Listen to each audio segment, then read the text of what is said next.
I'm sitting on the edge of the couch in our San Francisco apartment, the city skyline visible through the floor-to-ceiling windows, the Golden Gate Bridge a faint outline in the foggy distance. My hands wrapped around a cold cup of coffee, my laptop open on the coffee table. Its screen filled with spreadsheets and marketing plans I've been working on for months, the glow of the screen casting a harsh light on my tired face. My name's Lauren, I'm 29, and I used to be a rising star in marketing, working at a tech firm downtown, my career on an upward trajectory, my life full of promise, until I gave it all up for my boyfriend, Evan, and his startup dream. The apartment smells like the lavender candle I lit earlier, a small attempt to calm my nerves, but the tension in my chest won't budge, the weight of everything I've sacrificed pressing down on me, the life I've built for us teetering on the edge of something I can't quite name, something I'm afraid to face, something I've been avoiding for weeks. Evan and I met 4 years ago at a networking event in the Mission District, the room buzzing with tech entrepreneurs and creatives, the air filled with the smell of craft beer and artisanal appetizers, the sound of laughter and ambition all around us, the energy electric, the possibilities endless. I was 25, fresh off a big campaign launch at my firm, my black blazer, and heels a stark contrast to the casual startup crowd. My hair pulled back in a sleek bun, my confidence high after a successful pitch that day. I saw him across the room, his dark hair tousled, his "I'm building something that'll change the world" pitch lighting up his face, his energy magnetic, his passion infectious, his voice carrying over the crowd, drawing me in like a moth to a flame. He was 27, a software developer with a vision for a startup, an app to streamline remote work collaboration.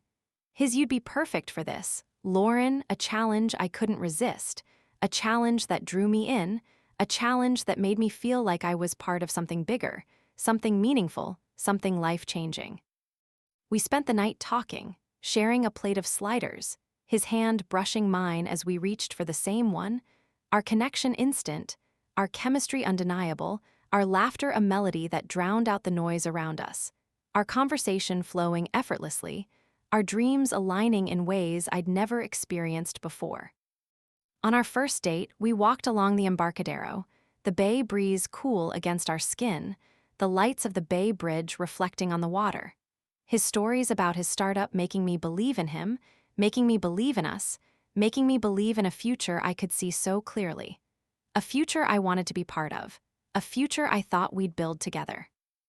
A few months later, we moved into this apartment, its sleek modern design a gift from his startup's early investors, its walls soon filled with memories. Photos of us hiking in Muir Woods, our faces flushed and happy, the scent of pines still on our clothes. Celebrating his first angel investment with a bottle of champagne, our laughter echoing in the empty space, the bubbles tickling my nose. Brainstorming app features on a whiteboard in the living room, our ideas a messy tangle of hope and ambition, our hands smudged with marker, our excitement palpable. I gave up everything for him. A year ago, Evan asked me to join his startup full-time, his "We need your marketing skills. Lauren, you're the best," a plea I couldn't refuse, a plea that made me feel needed, a plea that made me feel like we were a team, a plea that made me feel like I was essential to his dream, to our dream. I quit my job at the tech firm, my boss. "You're making a mistake, Lauren," a warning I ignored, my colleagues. "You're throwing away your career," a doubt I pushed aside, my own dreams of climbing the corporate ladder fading as I poured myself into his vision, into the app, into the future I thought we'd share.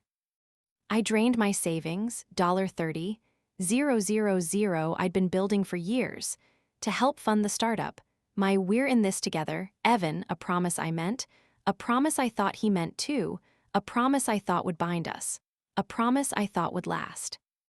I worked 16-hour days, my eyes burning from staring at screens, my fingers cramped from typing, my voice hoarse from pitching to investors, my life consumed by his dream, by our dream, by the future I thought we were building together, by the app that became my world, my purpose, my everything.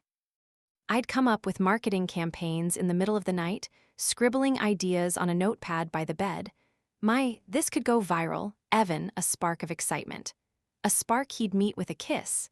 His "You're amazing," Lauren, a moment of connection that made it all feel worth it. A moment I held on to. A moment I thought would last forever. I'd skip meals, cancel plans with friends, miss family events, like my sister's baby shower. "I'll make it up to you," a promise I couldn't keep. My sister's disappointed, "You're always working," Lauren, a guilt I carried. Just to keep the startup afloat, just to keep us afloat, just to keep our dream alive, just to prove I was enough, just to prove I could do this, just to prove I belonged. The startup, WorkSync, started gaining traction 6 months ago. Its user base growing, its revenue climbing, its name popping up in tech blogs, a success I'd poured my heart into, a success I thought was ours, a success I thought we'd celebrate together. We celebrate small wins in the apartment, ordering takeout from our favorite Thai place, the smell of pad Thai filling the air, our laughter loud as we toasted with cheap wine. Our "We did it," Lauren, a shared victory, a shared dream, a shared future, a shared moment of joy that felt so real, so pure, so ours. I'd show Evan mock-ups for new ad campaigns on my laptop. This could get us to the next level, a hope we shared. His "I couldn't have done this without you," a gratitude I clung to, a gratitude I thought was real, a gratitude I thought would last, a gratitude I thought meant something. I even started a vision board for our future, pinning ideas for a house in the suburbs, a dog we'd adopt, a golden retriever we'd name Max, the trips we'd take once the startup was stable. "We'll have it all," Evan, a dream I held onto, a dream I thought he held onto too, a dream I thought was ours, a dream I thought was real. Lately, Evan's been distant. His "I'm meeting with investors," a vague excuse I've heard too often. His phone always buzzing with notifications. His smiles forced. His touch cold. His attention elsewhere. His warmth a memory I can't seem to hold on to. His presence a shadow of what it used to be. He's been spending more time with his new business partner, Sophia, a 31-year-old MBA grad he brought on 3 months ago, her sharp suits and sharper ideas a constant presence in our lives. Her, "We need to scale faster," Evan, a mantra that seemed to pull him away from me, a mantra that made me feel like I wasn't enough, like I couldn't keep up, like I was losing him, like I was losing us. I'd hear them laughing in the office we'd set up in the apartment, their voices low, their "you get it." Sophia, a connection I wasn't part of, a connection that made my stomach twist, a connection I tried to ignore, a connection that made me question everything, a connection that made me feel small, invisible, replaceable. I asked Evan about it once. "You've been spending a lot of time with Sophia, casual but pointed, my voice steady but my heart racing." His "She's just helping with the business," Lauren, too quick, too rehearsed. His eyes avoiding mine as he changed the subject, leaving me with a feeling I couldn't shake. A feeling that grew with every late night, every missed dinner, every moment he wasn't here, every moment he was with her, every moment I felt like I was losing him. Tonight, he's out again, his text. "Working late with Sophia, don't wait up." Lighting up my phone as I sit on the couch, the TV on low, a tech podcast playing in the background, the host's voice a distant hum as I stare at the vision board on the wall, the dreams I thought we shared, the dreams I thought were ours, the dreams I thought were real.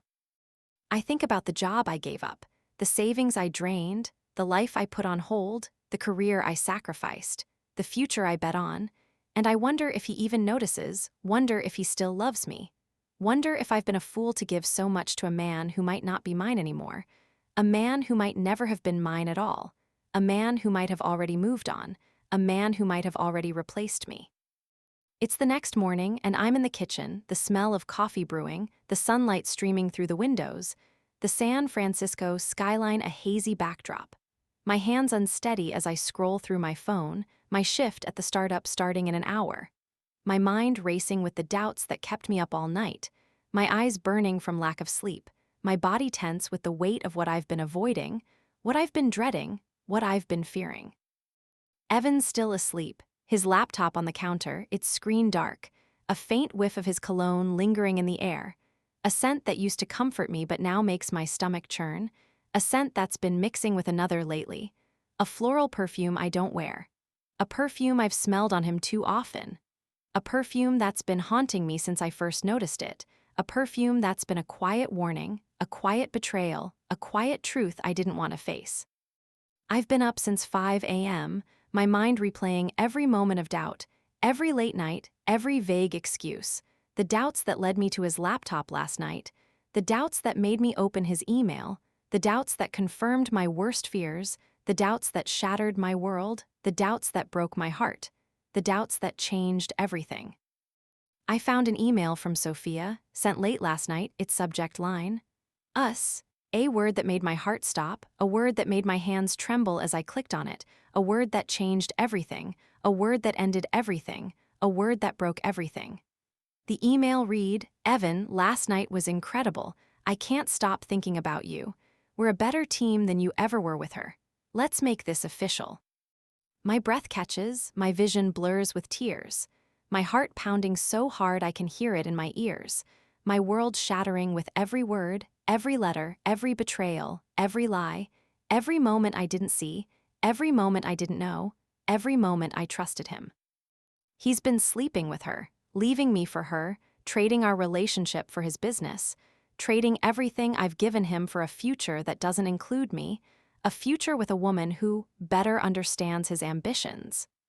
A woman who's taken everything I worked for, everything I sacrificed, everything I loved, everything I believed in, everything I thought was mine. I hear Evan walking into the kitchen, his morning, babe casual, oblivious, infuriating, his voice a reminder of the man I thought I knew, the man I thought loved me, the man I thought I'd build a life with, the man I thought I'd marry, the man I thought I'd grow old with. I stand up, my voice trembling as I hold up the laptop, the email still on the screen, my eyes locked on his, my heart breaking with every second he doesn't answer, my hands shaking, my tears falling, my world collapsing around me. "What is this, Evan?" I ask, my words sharp, my tears falling, my hands shaking, the coffee pot gurgling in the background, the sunlight a cruel contrast to the darkness inside me, the skyline a cruel reminder of the life I thought we'd share, the life I thought was ours, the life I thought was real. His face pales, his eyes darting to the screen, his "Lauren, I can explain," a weak attempt at a lie I won't accept, a lie I can't hear. A lie that makes my blood boil, that makes my voice rise, that makes my pain spill out, that makes my anger erupt, that makes my heart shatter. "Explain what? That you've been sleeping with Sophia? That you're leaving me for her? After I gave up my career, my savings, my life for you?" My voice cracks, my sobs racking my body, my hands clenched into fists, my world collapsing around me, my dreams shattered, my future stolen, my trust destroyed, my life a wreckage I can't navigate, a wreckage I can't escape, a wreckage I can't survive. He stammers, "It just happened, Lauren.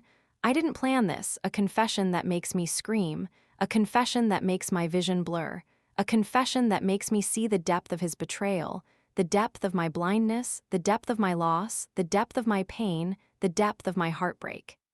"It just happened." I shout, my voice echoing in the kitchen, the smell of coffee now bitter in the air, the sunlight now harsh against my tears, the counter cold under my hands as I grip it to keep from collapsing, the room spinning around me, the walls closing in, the air heavy with the weight of his betrayal. "I gave up everything for you, Evan. My job, my savings, my dreams. I worked 16-hour days for your startup, I pitched to investors, I built your brand, I made WorkSync what it is, and this is how you repay me. By leaving me for her. By throwing me away like I'm nothing, like I never mattered, like I was just a stepping stone for your success." He steps closer, his hands reaching for me, his "Sophia gets my ambitions. Lauren, you never did," a justification that makes my blood boil, a justification that makes me pull away. A justification that makes me see the man he really is. The man I never knew, the man who used me, who broke me, who discarded me, the man who never loved me, the man who never deserved me, the man who never saw me. "I never got your ambitions." I snap, my voice raw, my tears falling faster, my hands shaking with rage and grief, my heart in pieces, my world in ruins, my life in shambles. "I gave up my career for your ambitions, Evan. I drained my savings for your ambitions. I worked myself to the bone for your ambitions. And you have the nerve to say I didn't get them? I got them more than you ever did. I believed in them, I fought for them, I sacrificed for them, and you threw it all away for her." He looks down, his "I'm sorry, Lauren," a whisper that cuts deeper than any knife. A whisper that makes me question every moment we've shared, every promise we've made, every dream we've built, every laugh we've shared, every touch we've felt, every hope we've held. "How long, Evan?" I ask, my voice quieter now, my tears falling faster, my heart in pieces, my hands gripping the edge of the counter to keep from collapsing, my world a wreckage I can't navigate, my life a mess I can't fix, my future a void I can't fill. "How long have you been doing this?" He looks down, his "a few months," a whisper that cuts deeper than any knife. A whisper that makes me question every moment we've shared, every promise we've made, every dream we've built, every moment I thought he was mine, every moment I thought we were real, every moment I thought we were enough.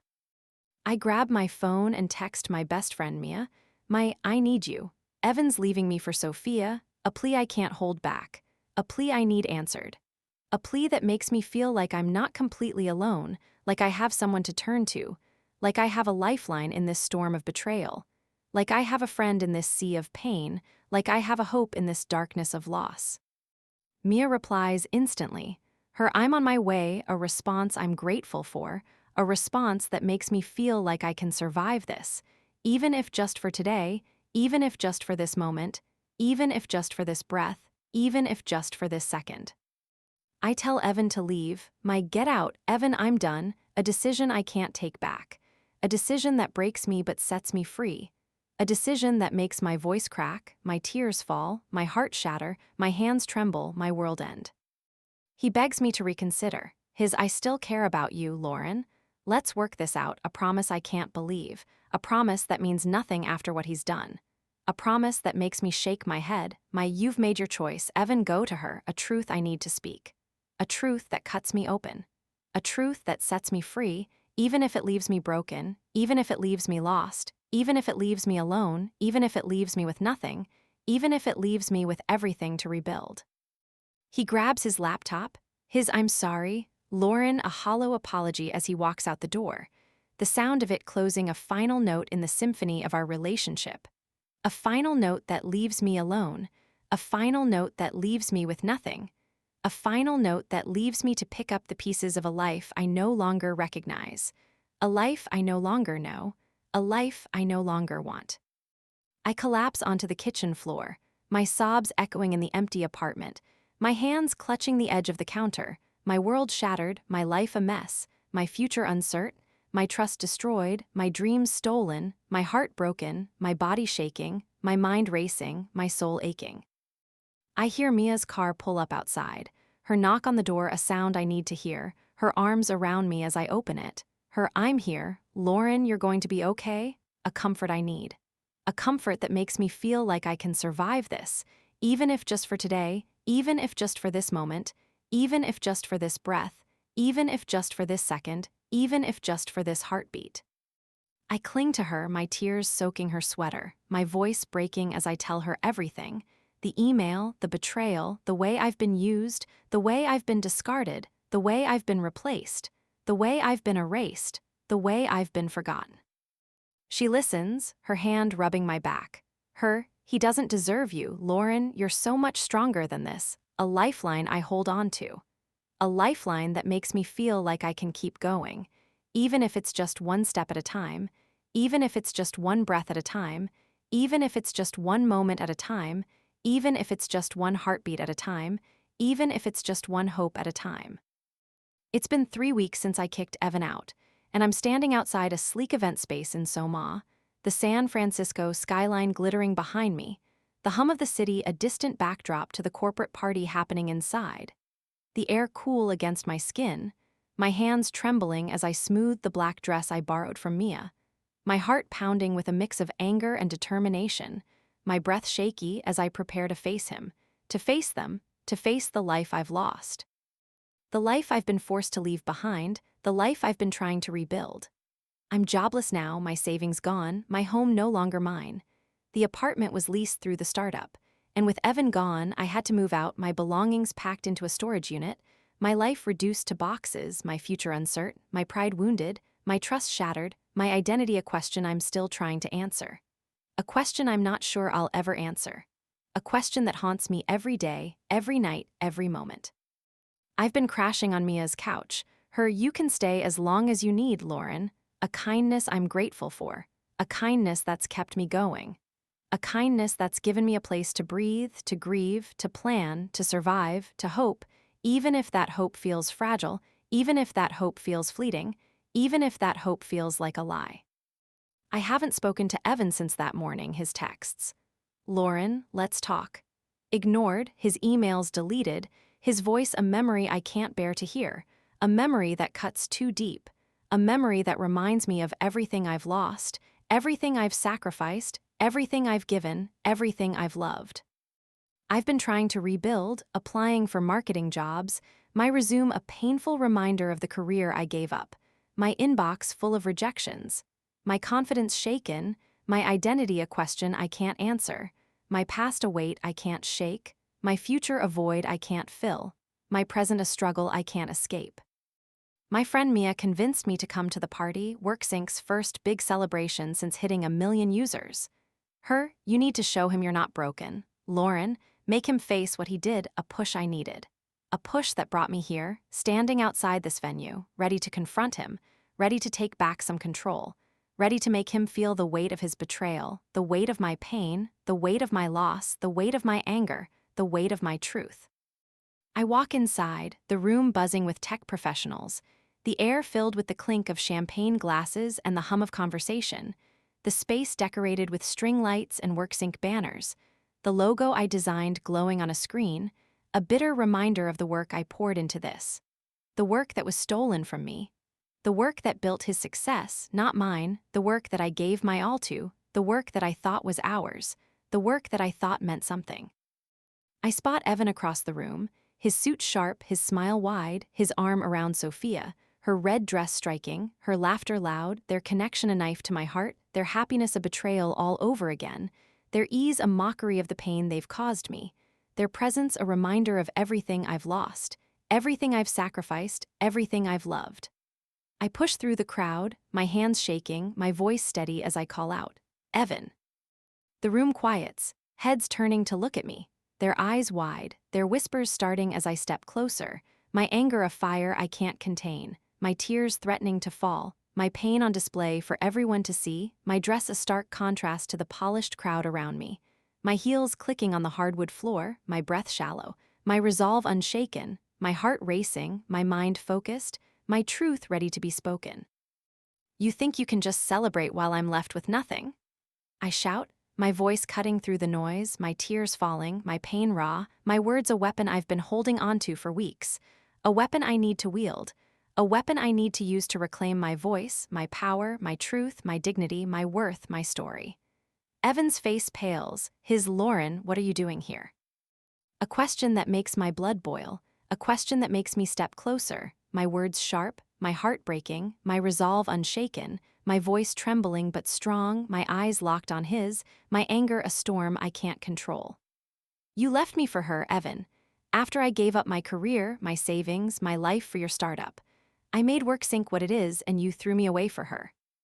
I point at Sophia, my voice raw, she's standing where I should be, celebrating a success I built, a success you stole from me, a success I poured my heart into, a success I sacrificed everything for, a success I thought was ours. A confession that makes the room gasp, a confession that makes Evan flinch, a confession that makes me feel a twisted sense of justice, a twisted sense of power, a twisted sense of release, a release I've been craving since that morning, a release I've been needing since that moment, a release I've been fighting for since that day. Sophia steps forward, her "You're embarrassing yourself, Lauren. This isn't the place," a dismissal that makes me laugh, a bitter, hollow laugh, a laugh that feels like defiance, a laugh that makes the crowd shift uncomfortably, their eyes darting between us, their whispers growing louder, their judgment shifting to Evan and Sophia, their faces a mix of shock and sympathy, their murmurs a soundtrack to my pain, my anger, my truth. Embarrassing myself. I snap, my eyes locked on her, my anger a storm I can't control, my voice rising, my hands clenched into fists at my sides, my tears falling faster now, my heart pounding, my mind racing, my words sharp, my pain raw, my truth undeniable. I gave up everything for him, my job, my savings, my dreams, and you think I'm the one who should be embarrassed. You took my life, Sophia, and you're standing there like you deserve it, like you earned it, like you didn't destroy me to get it, like you didn't step over me to get here, like you didn't break me to build this. The crowd murmurs, their whispers growing louder, that's awful, and how could he do that? A validation I need. A validation that makes me feel seen. A validation that makes me feel like I'm not crazy, like I'm not alone, like I'm not the only one who sees how wrong this is, how unfair this is, how cruel this is, how unjust this is, how painful this is. Evan tries to speak. His Lauren, I'm sorry. Let's talk privately, a plea I can't hear, a plea I can't accept, a plea that makes me shake my head. You don't get to apologize now, Evan, you don't get to pretend you care, a truth I need to speak. A truth that sets me free, even if it breaks me all over again, even if it leaves me raw, even if it leaves me exposed, even if it leaves me with nothing, even if it leaves me with everything to rebuild. Even if it leaves me with a fight I'm not sure I can win.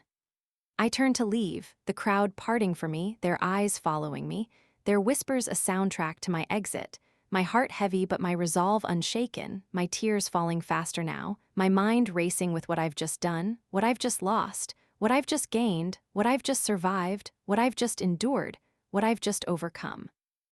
I step outside, the cool air hitting me, my breath visible in the night, the sound of the party fatting behind me, the city a distant hum around me, my future uncertain, my past a wreckage, my present a battle I'm still fighting. A battle I'm not sure I can win, a battle I'm not sure I'll survive. A battle I'm not sure I'll ever escape. It's a month later and I'm sitting in a small coffee shop in the Mission District, the smell of espresso and fresh pastries in the air, the hum of conversation around me, my laptop open on the table, a job application half filled on the screen, my hands steady but my heart heavy, my mind a tangle of regret and resolve, my life a puzzle I'm still trying to piece together. A puzzle I'm not sure I'll ever solve, a puzzle I'm not sure I'll ever complete, a puzzle I'm not sure I'll ever understand. I've been staying with Mia, her apartment a temporary refuge, her guest room a small sanctuary. Her, "You're doing great, Lauren," a mantra I'm trying to believe, a mantra that's helping me get through each day, a mantra that's helping me find myself again, a mantra that's helping me see a glimmer of hope, even if it's faint, even if it's fleeting, even if it's fragile, even if it's uncertain, even if it's hard to hold on to. I've been applying for jobs, my resume a painful reminder of the career I gave up, my inbox a mix of rejections and a few interviews, my confidence slowly rebuilding, my identity slowly taking shape, my future slowly coming into focus. Even if it's blurry, even if it's uncertain, even if it's scary, even if it's daunting, even if it's overwhelming. I've blocked Evan and Sophia on everything, their numbers, their social media, their existence a ghost I can't face. A ghost that haunts me every time I see a WorkSync ad on my phone, every time I hear their names in tech news, every time I think about the life I thought I'd have, the life I thought was mine, the life I thought we'd build together, the life I thought was real, the life I thought was ours, the life I thought was forever. I've started taking small steps for myself, signing up for a yoga class at a local studio, the stretching and breathing a way to quiet my mind, a way to feel my body again, a way to feel like I'm moving forward, even if it's slow, even if it's just a little each day, even if it's just a moment at a time, even if it's just a breath at a time, even if it's just a step at a time. I've also started journaling, a habit Mia suggested, my pen scratching across the page late at night, my thoughts spilling out, anger, sadness, betrayal, fear, hope, resilience, strength. A way to process, a way to understand, a way to let go, a way to find my voice again, a way to find myself again, a way to heal, one word at a time, one page at a time, one day at a time, one moment at a time, one breath at a time. I think about the party, the way I called Evan out, the way I made him face what he did, the way I took back some control, some power, some piece of myself, the way I stood in that crowded room, my voice shaking but strong, my pain on display, my truth undeniable, my courage a fire I didn't know I had, a fire that burned through my fear. A fire that set me free, even if it left me scarred, even if it left me broken, even if it left me alone, even if it left me with nothing. Even if it left me with everything to rebuild. I think about the crowd, their gasps, their whispers, their judgment, and I feel a flicker of satisfaction, a flicker of justice, a flicker of the woman I used to be, the woman I can be again, the woman I will be again. A woman who's stronger than she thought, a woman who's more than her pain, a woman who's enough just as she is, just as she's always been, just as she'll always be, just as she's meant to be, just as she's destined to be. But I also think about what I could have done differently, what I might have missed, what I might have done to prevent this, to keep Evan, to keep my life from falling apart, to keep my heart from breaking, to keep my dreams from shattering, to keep my world from collapsing, to keep my future from fading. I think about the pressure I put on him, the way I pushed for the startup to succeed, the way I took charge of marketing, the way I stayed up late working, the way I poured myself into his dream, the way I made it my dream, the way I made it our dream, the way I made it everything, the way I made it my identity, the way I made it my purpose, the way I made it my life. I wonder if I'd been less intense, if I'd given him more space, if I'd been more understanding, if I'd been more patient, if I'd been more supportive in the way he needed. Maybe he wouldn't have turned to Sophia, maybe he wouldn't have left me. Maybe I wouldn't be here, jobless, homeless, broken. Maybe I could have saved us. Maybe I could have saved myself. Maybe I could have been enough. Maybe I could have been different. Maybe I could have been better. I know it's not my fault. No, I didn't deserve this. No, I gave everything to a man who didn't deserve me. A man who took my trust and shattered it. A man who took my love and threw it away. A man who took my life and gave it to someone else. A man who took my dreams and turned them into nightmares. A man who took my hope and turned it into despair. But the thought lingers, a quiet voice in the back of my mind, a voice that makes me question myself. A voice that makes me feel like I failed. Like I wasn't enough. Like I should have been different, like I should have done better, like I should have been more, like I should have been less. I write it down in my journal, my maybe I pushed him too hard. A confession that makes my chest ache, a confession that makes me angry at myself. A confession that makes me wonder if I'll ever trust again, if I'll ever love again, if I'll ever be whole again, a confession that makes me question my worth, my choices, my life, my future, my past, my present, my everything. I think about the life I thought I'd have with Evan, the dreams we shared, the future we planned, the laughter we had, the love I thought was real, the startup I thought was ours. The moments I thought were forever, and I think about the life I'm building now, the life I'll fight for, the life I'll live, a life that's mine. A life that's defined by my strength, by my resilience, by my worth. A life that's messy and broken but mine to shape, mine to heal, mine to love, mine to reclaim, mine to rebuild, mine to redefine. Mine to rediscover. Mine to reimagine, mine to rewrite. I set my journal down, the coffee shop bustling around me, the barista calling out orders, the city moving on outside the window, my heart heavy but my mind clear, my future uncertain but mine to shape, my pain a part of me but not all of me, my story unfinished but mine to write, my strength a fire that's still burning, my hope a light that's still shining, my life a journey that's still unfolding. One step at a time, one breath at a time, one day at a time, one moment at a time. One heartbeat at a time, my healing, my growth, my future, my hope, my resilience, my redemption, my rebirth.